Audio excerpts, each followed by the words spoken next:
కేంద్ర ప్రభుత్వం అనుసరిస్తున్న విద్యుత్ వ్యతిరేక విధానాలను నిరసిస్తూ ఈ నెల 9వ తేదీన విద్యుత్ ఇంజనీర్లు, కాంట్రాక్టర్లు, అవుట్సోర్స్ కార్మికులు కలిసి దేశవ్యాప్తంగా నిరసన చేపట్టినట్లు electricity employees federation of India ప్రధాన కార్యదర్శి సునీల్ దత్తా పిలుపునిచ్చారు.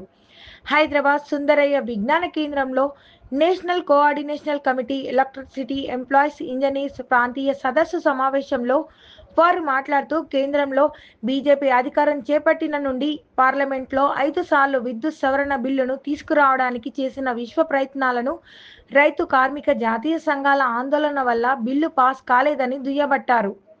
కేంద్ర ప్రభుత్వం విద్యుత్ సవరణ బిల్లులను పార్లమెంట్లో తీసుకురావడానికి ప్రతిసారి చేసిన ప్రయత్నాన్ని జాతీయ కార్మిక రైతు సంఘాల ఆందోళన వల్ల ప్రభుత్వం వెనుదిరిగిందని తెలిపారు. తమ ఆందోళన పట్ల ప్రజల్లో చైతన్యం తీసుకురావడానికి నిర్మాణాత్మకంగా ముందుకు సాగాలని సూచించారు.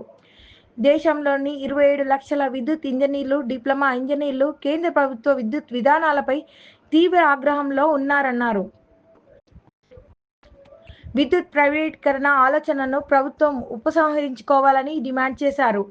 బైట్ మోహన్ శర్మ, ఏఐఎఫ్ఈఈ ప్రధాన కార్యదర్శి, byte Sudeep Dutta, electricity employees federation of India प्रधान कार्यदर्शी। शुरू करें। देखिए, देश के 27 लाख बिजली के कर्मचारी, engineer, diploma engineer, employees, contract workers सब बहुत गुस्से में हैं। हम इसलिए गुस्से में हैं कि देश के सरकार बिजली जैसी एक जो परिसेवा है इसको बेचने के लिए पागल हो गए हैं और देश के बिजली के कर्मचारियों के सब फेडरेशन का जो नेशनल कोऑर्डिनेशन कमेटी है, जिसका नाम है national coordination committee of electricity employees and engineers, उसके कन्वेनर हम हैं मोहन शर्मा जी, जो सीनियर वरिष्ठ लीडर हैं। हम सब मिलके पूरे देश में घूम रहे हैं इसलिए कि इसको हम नहीं मान सकते। देश के बिजली के कर्मचारी बिजली का प्राइवेटाइजेशन नहीं मान सकता। आपको पता होना चाहिए कि चंडीगढ़ जैसे एक बहुत ही फ़ायदेमंद बिजली के जो यूटिलिटी है इसको ज़बरदस्ती प्राइवेटाइजेशन किया गया और अभी सरकार यूपी के बिजली के 2 सबसे बड़े कंपनी को प्राइवेटाइज करने के लिए उठी हुई है। ये 2 कंपनी जो है पूर्वांचल और दक्षिणांचल विद्युत वितरण निगम लिमिटेड, ये यूपी के 75 में 42 जिला में बिजली देने का काम करती है और सरकार बोल रहा है कि इसको प्राइवेटाइज कर देगा, जिसका असर सीधा सीधी बिजली के कंज्यूमर के ऊपर में जाएंगे। आपके यहाँ पे तेलंगाना में भी देखिए बिजली का परिस्थिति बहुत ही सीरियस है। यहाँ पे जो यादाद्री जो थर्मल पावर स्टेशन बनाने का बात था वो पिछले 10 साल में नहीं बना और ये 10 साल में जो 4000 मेगावाट पावर प्लांट बनने का बात था वो ना बनने से आपके यहाँ पे सरकार को बाहर से बिजली खरीदना पड़ रहा है। छत्तीसगढ़ के साथ 2000 मेगावाट का एग्रीमेंट करके रखा है पर वो एग्रीमेंट से बिजली नहीं ले रहे हैं और बाजार से बिजली खरीद रहा है जो कि बिजली का 10 रुपये 12 रुपये पर यूनिट का दर पड़ रहा है। ये 12 रुपये बिजली खरीदेंगे 6 रुपये में देंगे तो सरकारी कंपनी नुकसान में जाएगा। सरकारी कंपनी नुकसान में जाएगा, अगला दिन जाके बोलेंगे कंपनी नुकसान करता है, इसको बेच दो और बेच दो तो प्राइवेट कंपनी से खरीदो। पूरे देश में प्राइवेट कंपनी का क्या असर है? महाराष्ट्र में जहाँ पे दिया, दिल्ली में जहाँ पे दिया, नोएडा में जहाँ पे दिया, सब जगह में 12 रुपये 14 रुपये करके पर यूनिट का कॉस्ट बिजली का पड़ता है। तो देश के जनता को 12 रुपये 14 रुपये करके बिजली का कॉस्ट पड़ेगा और जगह जगह पे स्मार्ट मीटर लगा देंगे, बोलेंगे पहले पैसा दो तो फिर बिजली मिलेगा, वो मीटर का खर्चा भी उनसे लेना पड़ेगा। तो ऐसे करने से जो है देश का बिजली प्राइवेट हाथ में चला जाएगा। आम उपभोक्ता, किसान, गरीब मजदूर, उसके पास में बिजली खरीदने का अधिकार क्षमता नहीं रहेगा। तो बिजली के लोग जो है इसके खिलाफ में पूरे देश में हड़ताल में जा रहे हैं। 9 तारीख हम सरकार से अपील करेंगे कि अपनी पॉलिसी वापस ले और 9 तारीख का प्रस्तुति रखे। हम जनता से अपील करेंगे कि सरकार जो बिजली का अधिकार छीनने जा रहा है उसके विरोध में बिजली के कर्मचारी बिजली को बचाने के लिए ये संघर्ष में है।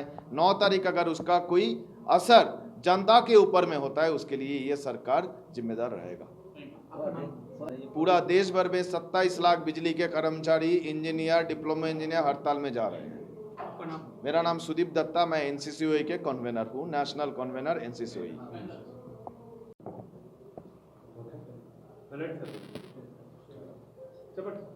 बिजली उद्योग का जो निजीकरण करने का फैसला इस देश के केंद्र सरकार ने लिया है, उस निजीकरण को रोका जाए, ये सारे देश के 140 करोड़ को सेवा देने का ये उद्योग है, इसका निजीकरण नहीं होना चाहिए।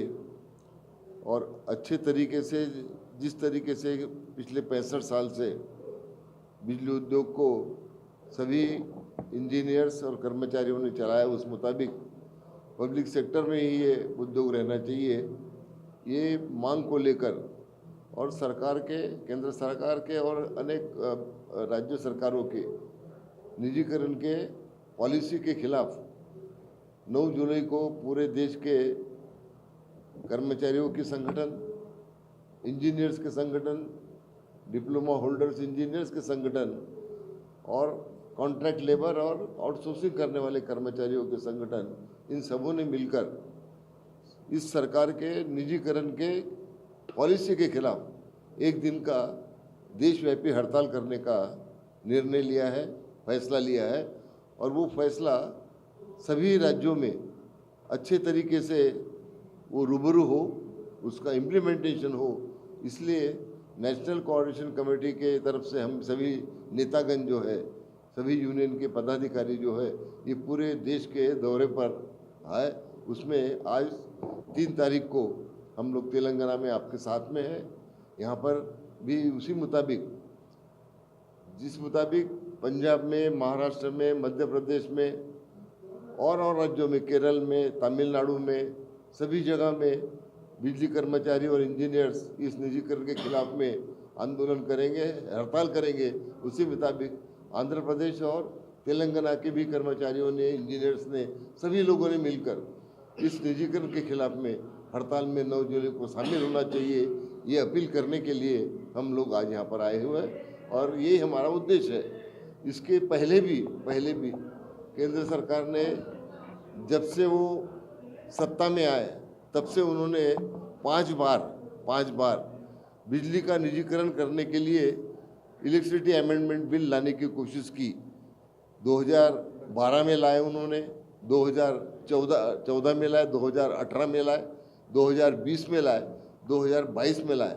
लेकिन ये 5 बार जो पार्लियामेंट में बिल लाने की कोशिश किए, वो रोकने का काम, वो पार्लियामेंट में पास नहीं होने का काम आंदोलन के ज़रिए हम ही नेशनल कोऑर्डिनेशन कमेटी के सभी यूनियंस ने किया है। और उसी मुताबिक ये निजीकरण रोकना चाहिए। इसलिए हम 9 जुलाई को सारे देश के बिजली कर्मचारी, इंजीनियर्स और कॉन्ट्रैक्ट लेबर और आउटसोर्स कर्मचारी हम लोग हड़ताल पे जाएंगे। और हड़ताल की बात लोगों के दिलों में लाने के लिए, समझाने के लिए, उनकी मानसिक स्थिति तैयारी करने के लिए आज ये तेलंगाना में हमारी ये मीटिंग शुरू है।